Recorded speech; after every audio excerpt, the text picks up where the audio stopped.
Hey everybody, it's Alicia with the Urban Key. Thanks so much for tuning in to the Urban Key TV. Today I have a very special guest. Today I have David Peterson. He's the president of the Pullm Museum, which is the world's first and only Black labor history museum. If you guys didn't know, right here in Chicago.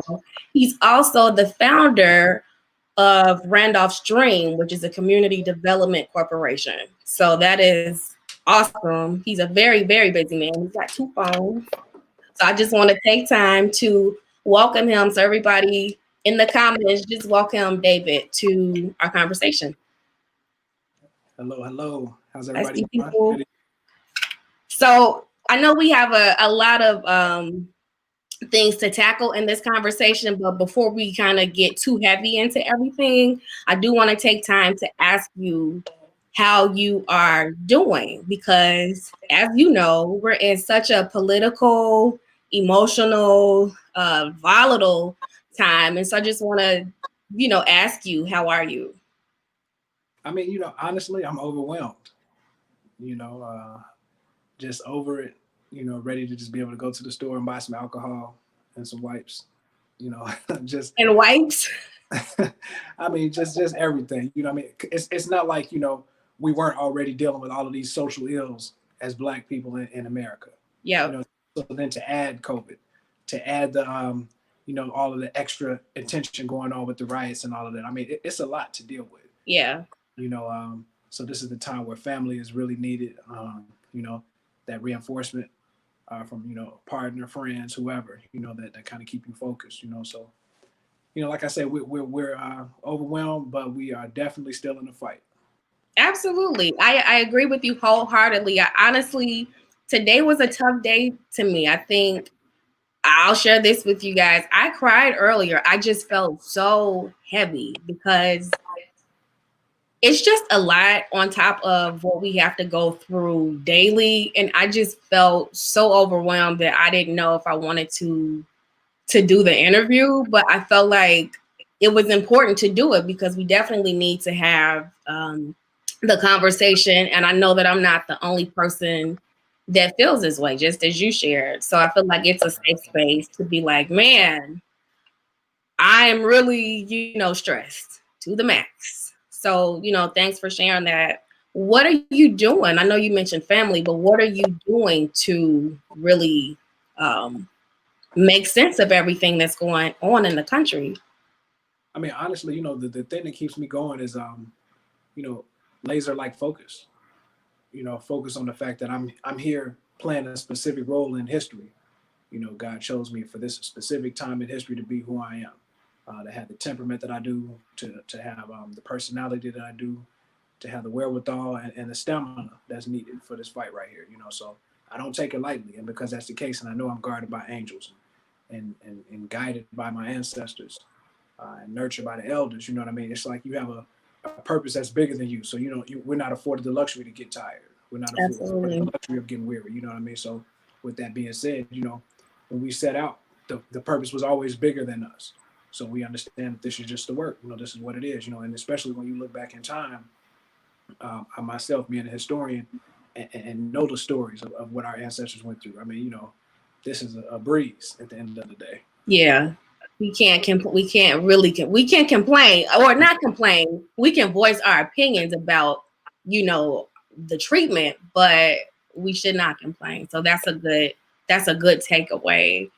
I love that the young people, as my mom calls us, because I'm still young too, Ma, but I love that they have really hit the ground running in terms of the activism. So they're out, they're marching. But I want to ask you, do you feel that they have a unified message? Yeah, so unfortunately, what's happening is we don't have a unified message. My mother always says, we're from the microwave era. We want it real quick right now. Mm-hmm, mm-hmm.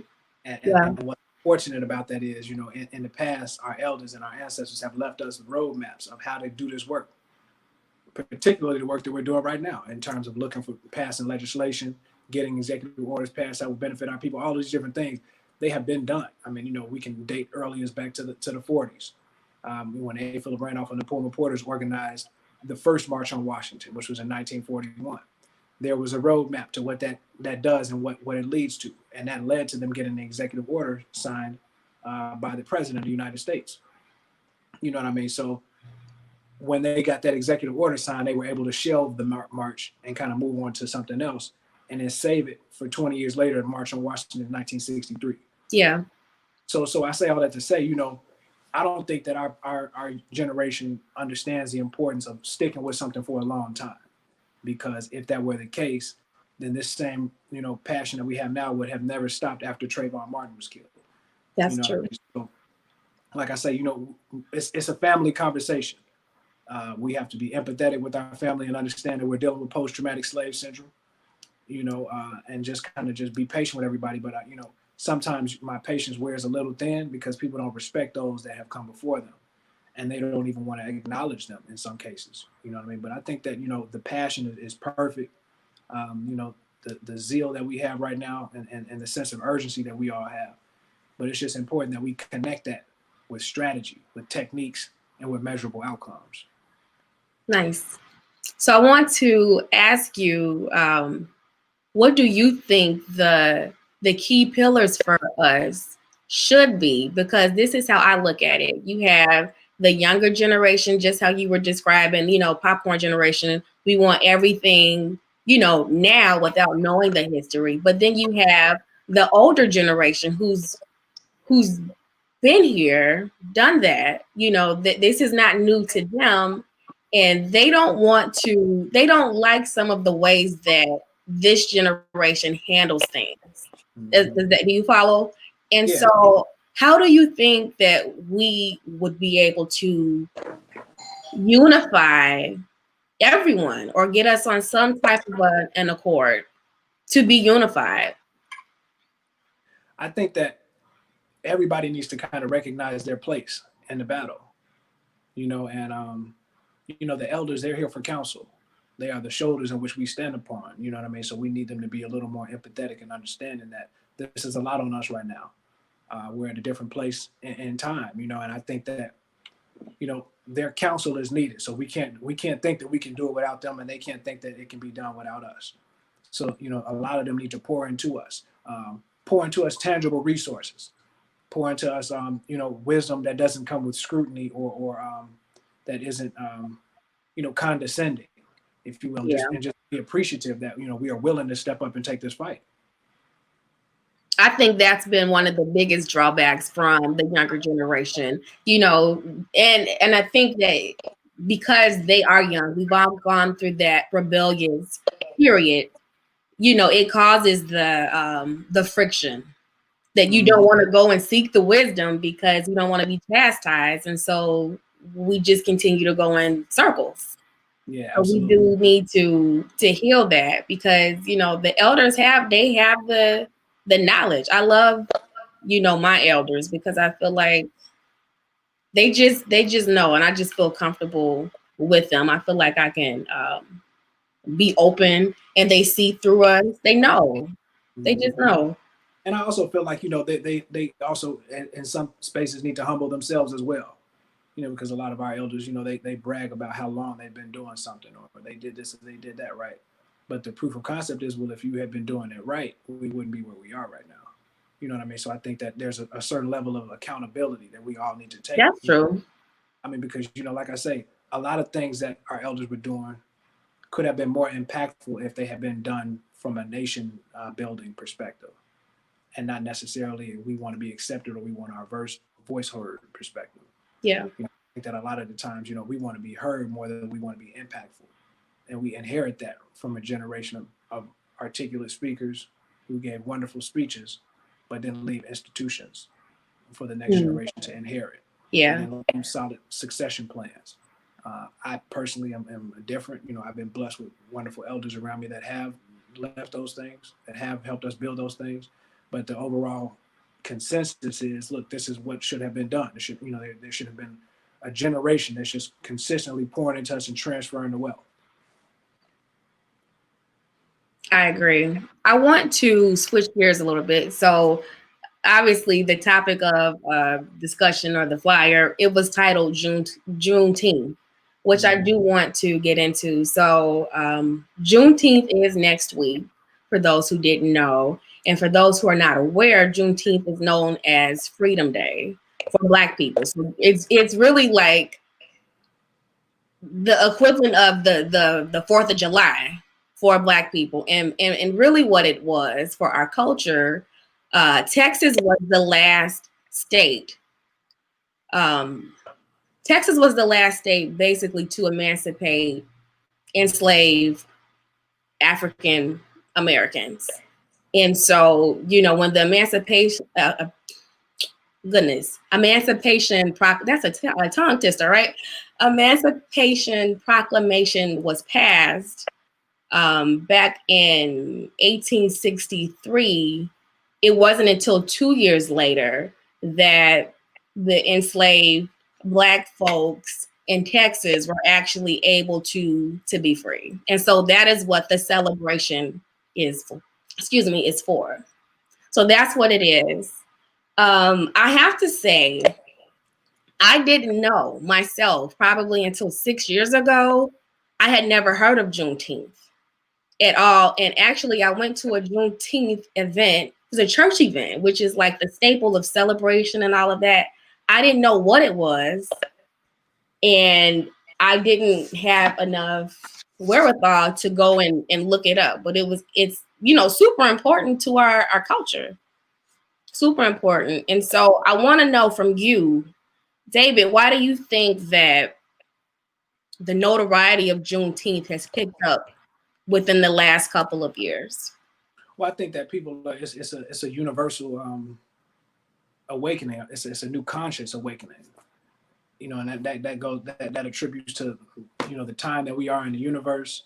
That attributes to a lot of the things that are going on in the universe. People are just waking up, and people are becoming more confident being who they are, and tapping into their history. Because for so long we've been taught that, you know what I mean, you're not supposed to really appreciate your history, and we haven't been taught that directly, but indirectly, you know, by the lack of acknowledgement of our accomplishments as a people.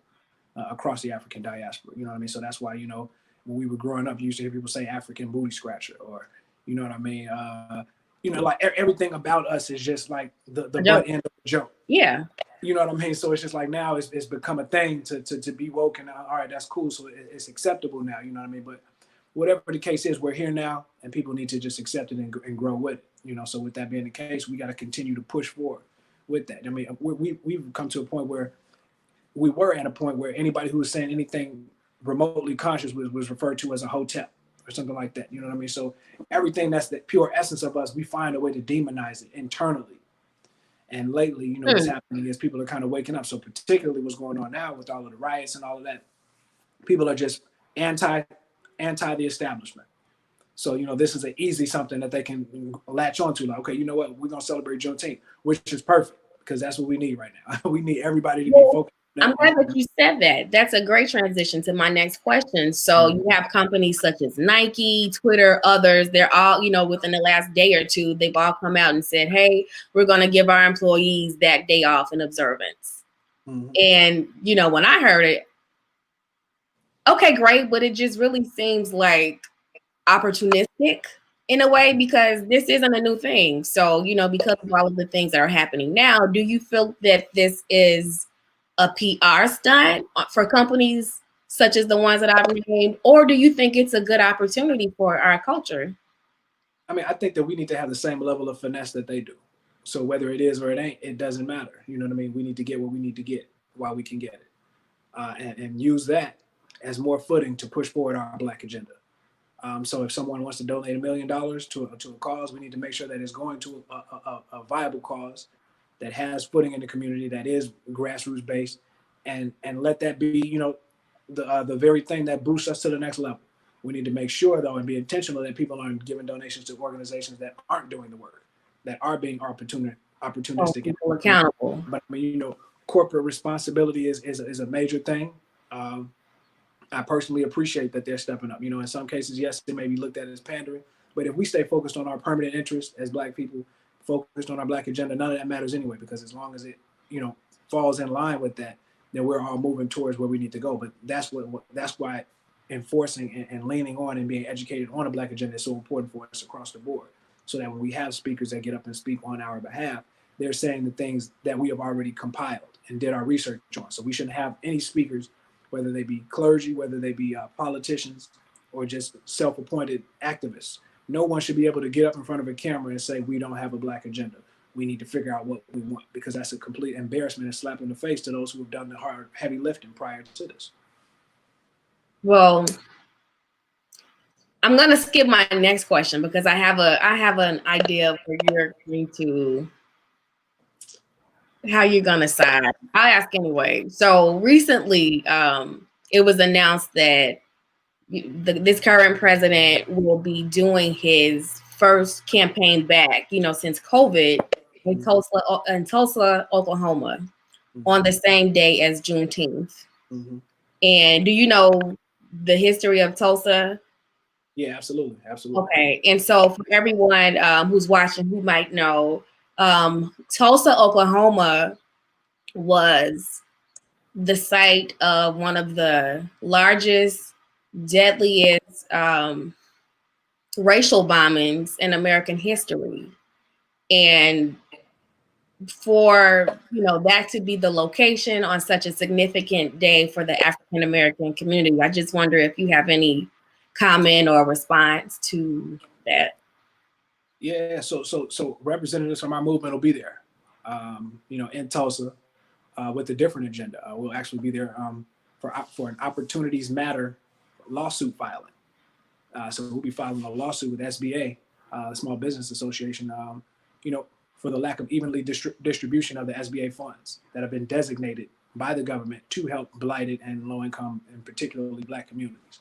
And the basis for that is the atrocities that were done during Black Wall Street. You know what I mean? Yeah. Had Black Wall Street not been torn apart, we would have a proof of concept and a template of how we can set up businesses throughout the entire country, throughout the entire world, very frankly. You know what I mean? So because that was taken away, we want the families to recoup what they lost. And we want to put on the forefront, while all of those people there, all those decision makers are there, the importance of supporting something like this. Because if you're genuine about really making this country great, or you want to show people that you support the Black community, then here's your opportunity. We could be mad and talk to her blue in the face all day, right? But where are the actionable items?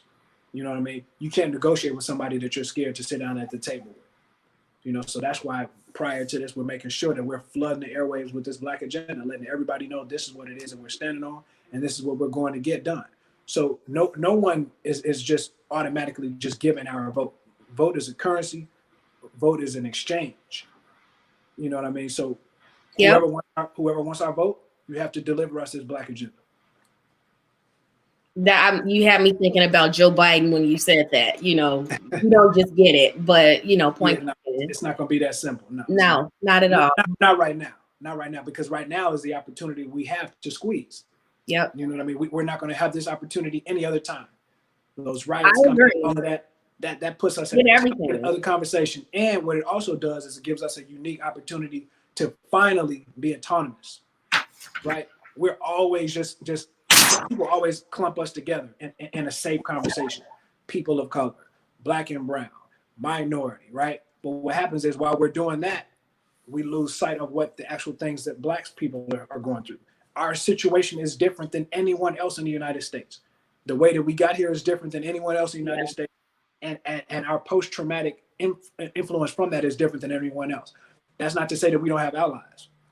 That's not to say that we don't have friends and family and those who stand side by side with us. But those who stand by side with us need to be able to be humble enough to really, really be empathetic of what we're going through. We're the ones that don't have a connection to our authentic culture. And I'm talking about American descendants of slavery.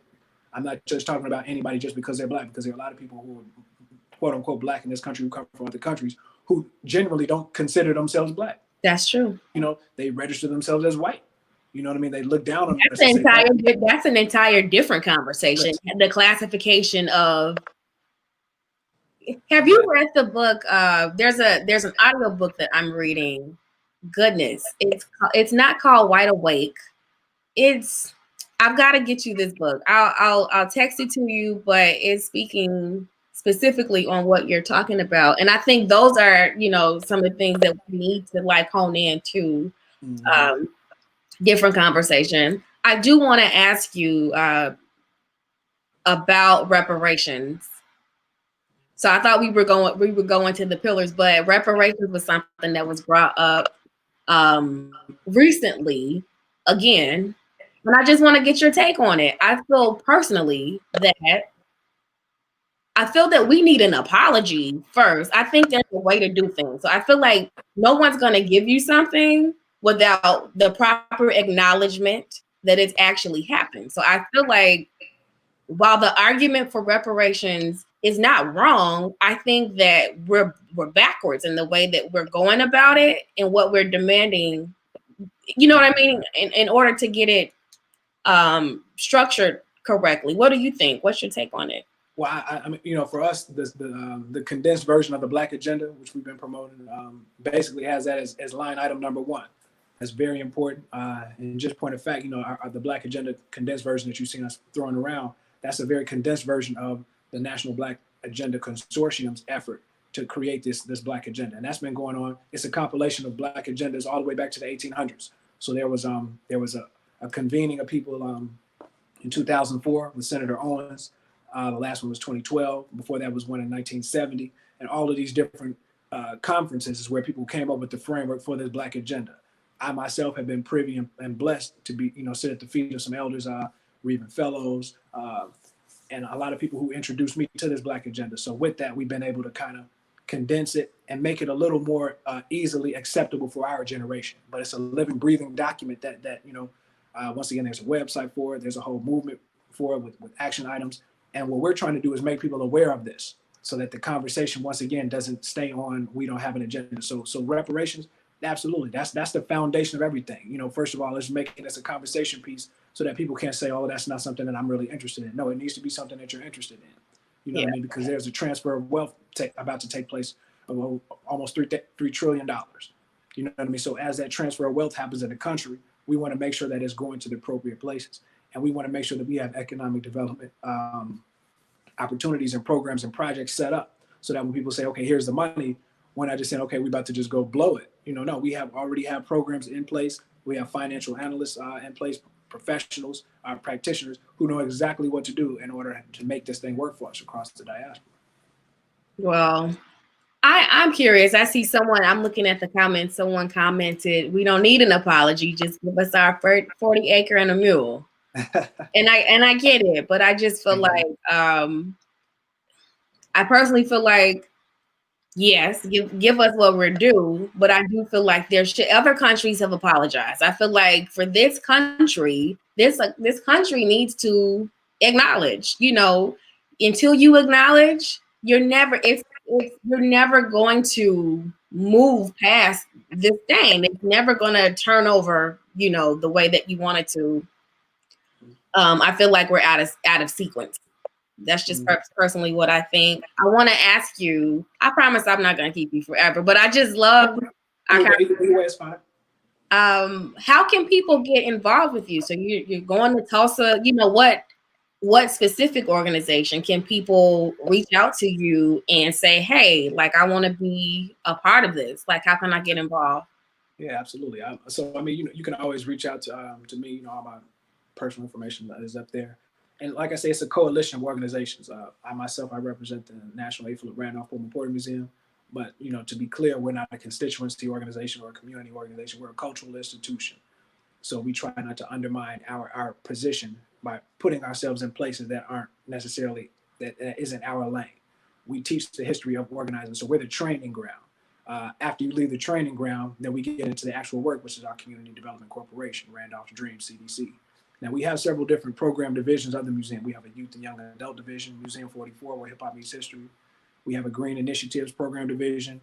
We have a newly developed advocacy training program division where we're going to be taking people out of town and kind of letting them engage in the process so that they can understand what to do. So we're training up the next generation of organizers and leaders. So there's several, so you can always get information from us, about the museum at PullmPorterMuseum.com. All our social platforms are always up. You can reach out to us like that. But, in the agenda, can we run down the agenda very quickly?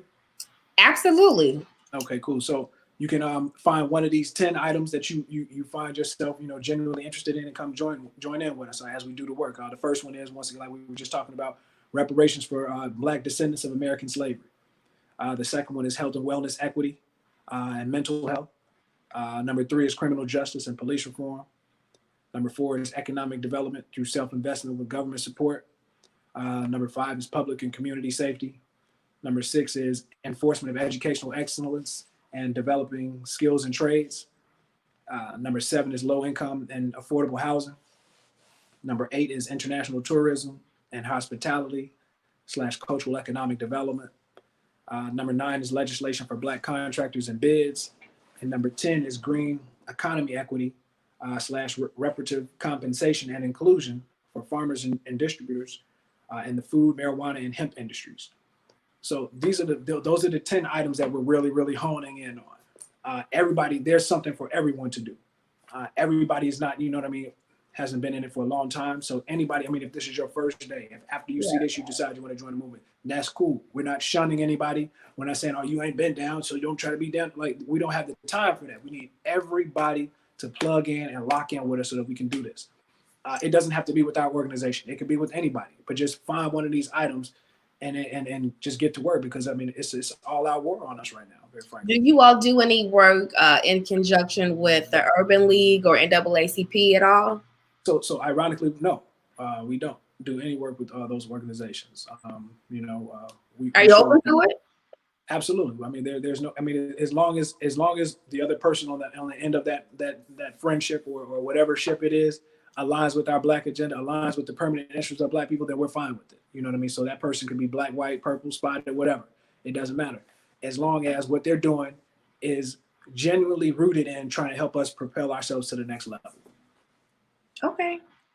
I think that's excellent. I do want to, because this is an event platform. I think it was necessary for me to have some form of conversation about what is happening, even though for me personally, it was really just hard to process through.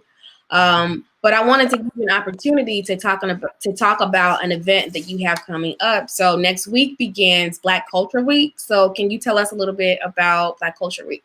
Yeah, so Black Culture Week is going to be the epicenter for Black culture in the country. Spearheaded by my brother TJ Crawford, and we're just a collective. I work with the Black Mall, working with WDB Marketing. It's just a lot of us coming together to archive what's going on. A lot of people don't know, but this is actually Black Music Month as well. Yeah.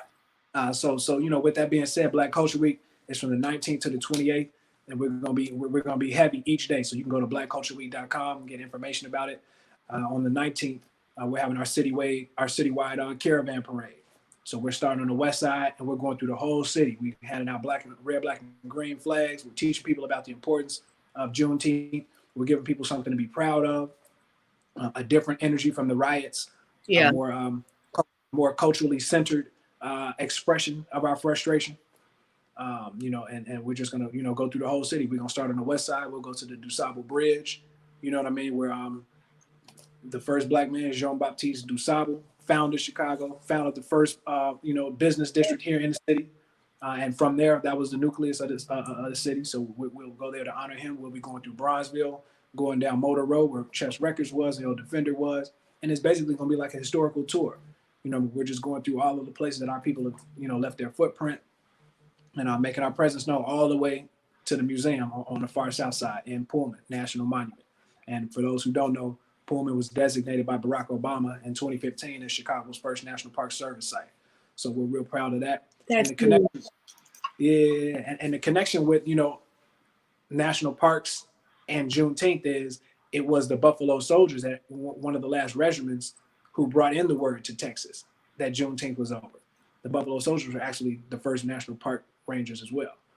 We have such a rich history with the national parks. So I think that's amazing. I think that's awesome. Absolutely. So we're looking for everybody to come join in with us, and we got another syndicate of the, the parade going on in the 21st Ward, the Auburn Gresham neighborhood. So, if you can't make it all the way to the west side, you can go to Auburn Gresham and lock in with our girl Queenie. And like I say, we're just excited, just to be able to celebrate us. Yeah. Unapologetically, autonomously, and with dignity and pride. Absolutely. I'm so excited. I actually want to come out and be a part of it because, Yeah, we'll love to have you. yeah, just we need that energy. Everybody needs to get a little bit of what you guys are putting together. So why don't you tell everybody one more time how they can find out about the event? What's the website? blackcultureweek.com. Okay, and how can people get in touch with you? They can get in touch with me through pullmmuseum.com. Of course, all my social media handles, APR Museum, APR Pullman Porter Museum on Instagram, the Plug Fella on Instagram. You can go to our Museum 44 page on Instagram, Facebook, all of the same things, Museum 44, A. Philip Randolph, all of those things. So, I mean, in any way that you can catch us, just reach out to us and somebody will get back to you. For sure. Everybody to lock in with us, though. Well, we definitely went past the 20 minutes, I promised you, but thank you for staying on longer because you definitely gave us more information, Yeah, for having me. I really appreciate it. I mean, every time we have an opportunity to beat the drum about this cause, I mean, I'm there for it because, I mean, we have enough BS that we're talking about. We need to be talking about the things that are really, really going to push our people to the next level. Yeah. So thank you again. I'll reach out to you, just about how I personally can be a part of the movement. I just wanted to do my part. So, I've not been active, so I'm ready. So I'm just like, this could be like a good entry point. So cool. Okay, cool. We'll see you soon. Yeah. And I'll see you next week. All right, cool. Peace. All right, thanks. Hey, everybody. I want to thank you so much for tuning in. I hope that you enjoyed the conversation between David and I. Check them out. Go to blackcultureweek.com, as he stated, and just continue to support the Urban Key. I'm really trying to build something that we can all be proud of in the event space and just in terms of Black culture. So I definitely appreciate every like, every share, every ad. So just thank you so much, and I'll see you guys soon. Bye.